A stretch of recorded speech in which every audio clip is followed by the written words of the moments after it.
Kimchi Chino! Opa.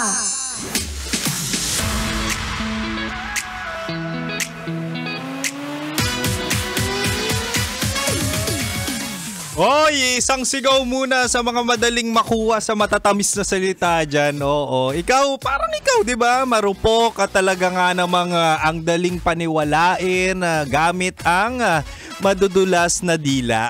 Yan. Di ba? Hilig mo kasi sa sa madudulas di ba? Hindi kita masisi kasi iba rin kasi yung hagod. Kapag talaga nga namang madulas at tamang-tama yung Tama yung dulas, di ba? Hagod sa damdamin. Iba yung kilig kapag madudulas yung dila ng mga nang-uutusa yung tao. Di ba? Iba Iba bumanat yung mga manloloko na yan. Kaya naman, mahal. Anyo kasi yun. Andito na naman ako Andito na naman ang spicy opo mo na si Kim Chino na talaga nga naman isa rin sa may madulas na dila.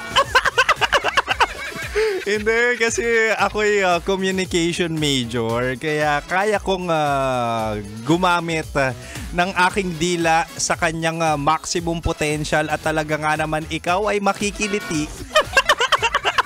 Kasi magaling ako magsalita. Oo, bigay nyo na sa akin yun.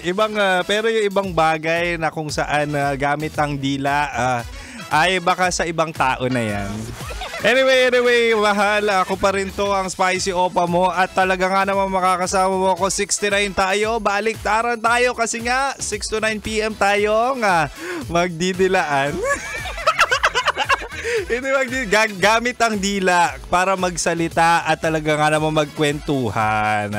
At syempre mahal, dahil concern ako sa iyo, 'di ba nga, sa panahon ngayon na kung saan niloloko ka at talamak talaga ang lokohan, 'di ba? Ang daming manloloko.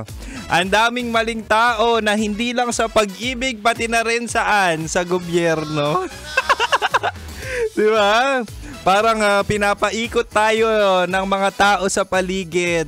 Dapat mahal, mag-ingat ka, mapanuri ka dapat at talaga nga namang be observant. At dapat tayo ay mulat. Si Kim Chino, maliit ang mata pero mulat to. Oo, mulat. Diba? Dapat hindi tayo magpapagoyo. At syempre dahil concern ako sa iyo, tonight sa ating Chinitox, usapang pag-ibig mula sa chinito ng buhay mo. Ang ating pag-uusapan ang ibibigay ko sa iyo ay ang 3 senyales na siya ay mapanlin lang. Ito una, nililinlang ka lang ng tao kapag hindi marunong tumupad sa salita o sa kanyang mga wika. Ito na yung sinasabi ko, mahal, na talaga nga namang mangangako, sweet sa umpisa, tapos sa dulo paasa pala, 'di ba? Daming ganyan. Yung best foot forward kapag unang date nyo pa lang. Todo forma, mabait, galante, maraming mabubulaklak na salita. At talaga nga naman ikaw na hindi pa natatrato ng tama ay ang dali mong mauto. O, 'di ba? Aminin mo. Ang daling makuha ng iyong loob at yung tiwala mo kapag nakuha ay kaya ka nang kontrolin. Ganun ka karupok. Diba? Hindi lang to sa love life in general. Kasi marami na rin talagang tao na magaling lang sa umpisa, magaling magpaikot, magaling magsalita. Tapos, ang ending, ikaw ay lolokohin. Parang yung mga nasa gobyerno ngayon. Naku, napagkwentuhan nga namin yan nung driver ko last time sa Grab na talaga nga naman yung buwis natin ay hindi na pupunta sa Pilipinas. Napupunta saan? Sa kanilang bulsa. Naku, batiin nga muna natin yung poging driver ko last time na si Renante Laceda Perdiz. O, diba? Sabi niya muntik nang hindi niya ako mababa sa tamang babaan ko kasi nga sobrang sarap ng aming pagkikwentuhan tungkol sa buwis. Hindi raw natin napapakinabangan. At sana mahal, no? Sana in the near future Huwag na tayo magpalinlang sa mga flowery words. Huwag na tayo magpalinlang sa mga maling tao.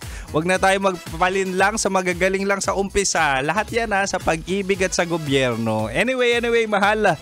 Meron pa akong dalawa dito, katangian o signs na mapanlinlang ang tao. Huwag ka mag-alala, babalik pa ako ha. Hanggang 9 p.m. pa si Kim Chino, kaya manatiling nakatutok dito lang sa 90.7 Love Radio. Kailangan pa bang i-memorize yan? Basic. Metro's #1